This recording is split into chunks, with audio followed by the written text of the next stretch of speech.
Uno pensaría que cuando uno escucha sobre enfermedades hepáticas tiene que ver, sobre todo, lo hemos platicado aquí, con hepatitis o enfermedades que tengan que ver con el consumo excesivo de alcohol. Sin embargo, en México ha aumentado de manera importante el hígado graso no alcohólico, que subió de 2.8 a 4.6%. Esto asociado a la epidemia de obesidad y diabetes mellitus a nivel mundial. Sobre hígado graso platicaremos esta tarde aquí en ¿Qué tal, Fernanda? Con la doctora Laura Ladrón de Guevara.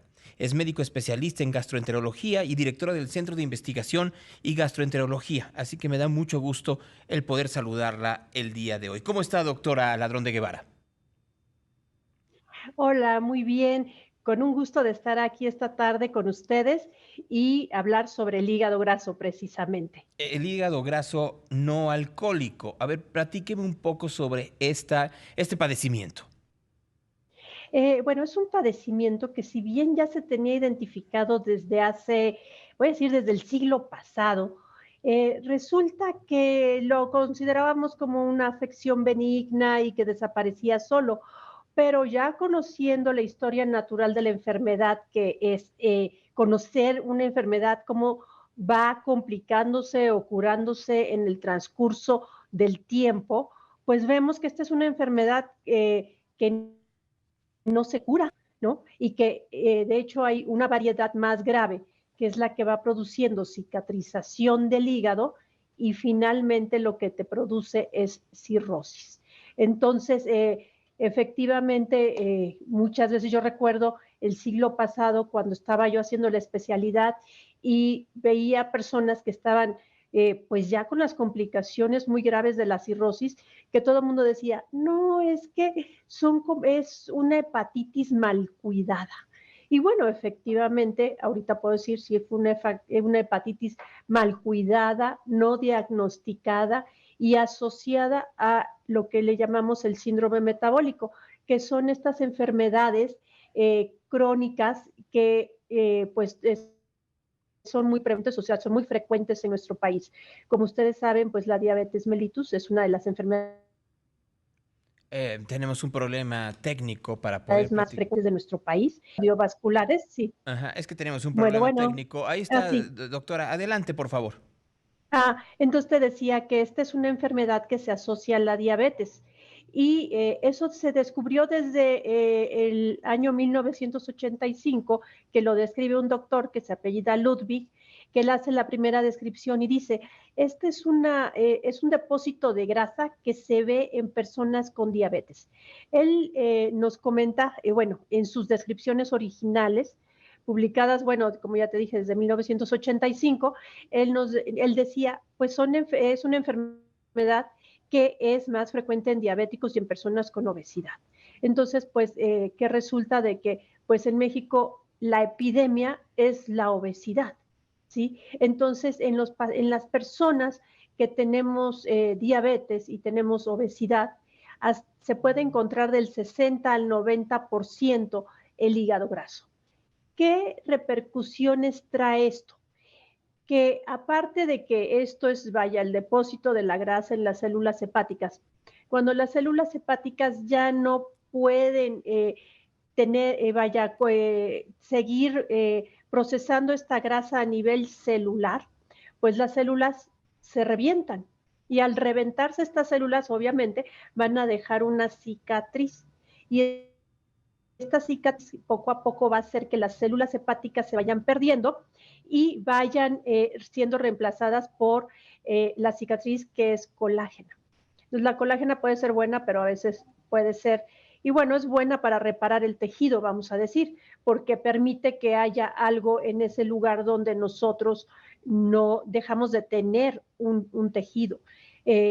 Como por ejemplo en una cicatriz, ¿no? De la piel. Entonces te protege relativamente, pero en el hígado hace que se pierda la función del hígado y entonces poco a poco esto va avanzando de forma silenciosa hasta que de pronto ya tiene cirrosis, la cual al principio ni tan siquiera se manifiesta hasta que ya empiezan las complicaciones graves como es la hidropesía, el coma hepático, los sangrados digestivos y eso como ha avanzado de forma silenciosa Ajá. ahora representa la cuarta causa de muerte en México.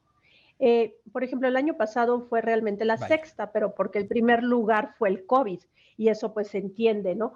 Pero si nosotros no tuviéramos la pandemia como un año previo al 19, por ejemplo, Ajá. entonces nosotros ahí podemos ver que la cirrosis es la cuarta causa de muerte en México y que que más o menos 40,000 personas al año mueren de esta enfermedad. Ujú. Y como dices, muchas veces nosotros decimos cirrosis, ¿no? Y decimos, ¿cuándo tomaba? Pues ni tan siquiera nunca lo vi tomar, ¿no? Pero precisamente es eso, nunca tomó porque el alcoholismo es la cirrosis está estigmatizada eh, por su asociación a la cirrosis, cuando en la realidad eso es ya en esta época es mucho menor la proporción. No voy a decir que no existe, sí existe. Y también existe una cosa que le llamamos el daño dual, que es, por ejemplo, el hígado graso y el alcoholismo, o Ujú. la hepatitis C y el alcoholismo, ¿sí? Entonces, esas pueden ser dos vías que nos están causando daño, pero en la actualidad sabemos que en México la causa más frecuente de enfermedad hepática es el hígado graso. Y esto no solamente es en nuestro país, también en otros países como son Estados Unidos, Dinamarca, Inglaterra, Alemania, Italia, mismo España, tiene mucho hígado graso. Entonces es una enfermedad que, bueno, como dicen, este mal de muchos consuelo de tontos, ¿verdad? No es que sea un consuelo de tontos, Mm. pero nosotros como mexicanos debemos de atender pues esta epidemia silenciosa que está causando daño al mismo tiempo que el COVID. Y Ujú. aquí, bueno, quisiera hacer un pequeño paréntesis porque ayer precisamente hicimos, bueno, nuestra charla anual de la Asociación de Hígado Ajá.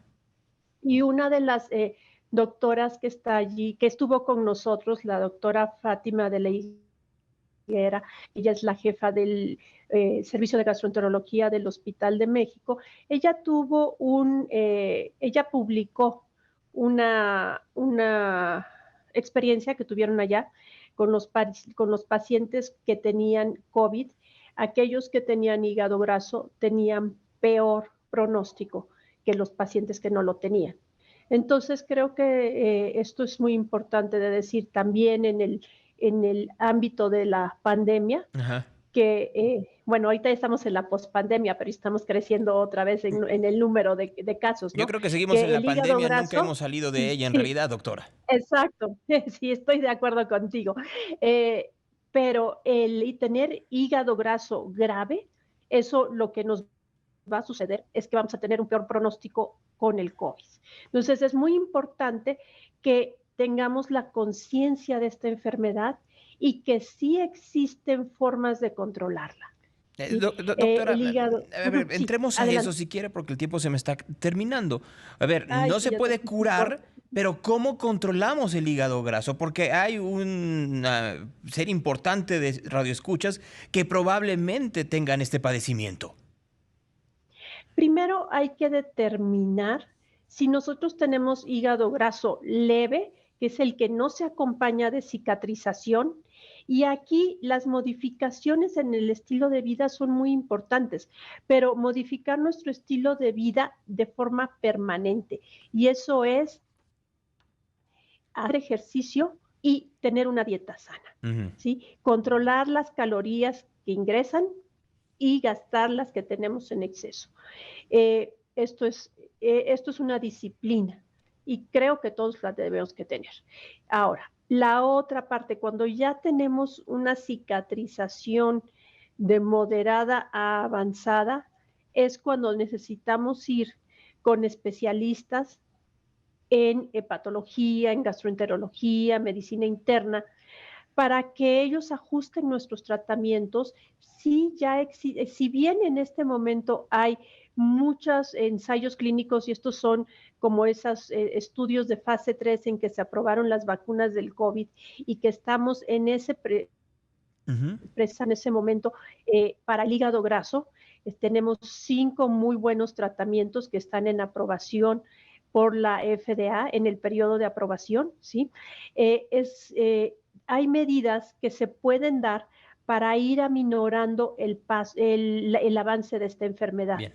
Y desde luego que existen muchos médicos que están capacitados para hacer esto. Muy bien, doctora Laura Ladrón de Guevara, médico especialista en gastroenterología. Le agradezco enormemente para comenzar también a ponernos en alerta y saber cómo tenemos que cuidarnos. Pues es tan sencillo como para todo, ¿no? Hacer ejercicio y tener una dieta balanceada. Así nos va a ir mejor siempre en la vida, tengamos o no tengamos Exacto, hígado graso. Entonces, por ahí tendremos que es comenzar. correcto. Doctora, Empezando por eso. Gracias. muchas gracias, muy buenas tardes. Ahí está la doctora Laura Ladrón de Guevara esta tarde aquí en ¿Qué tal, Fernanda?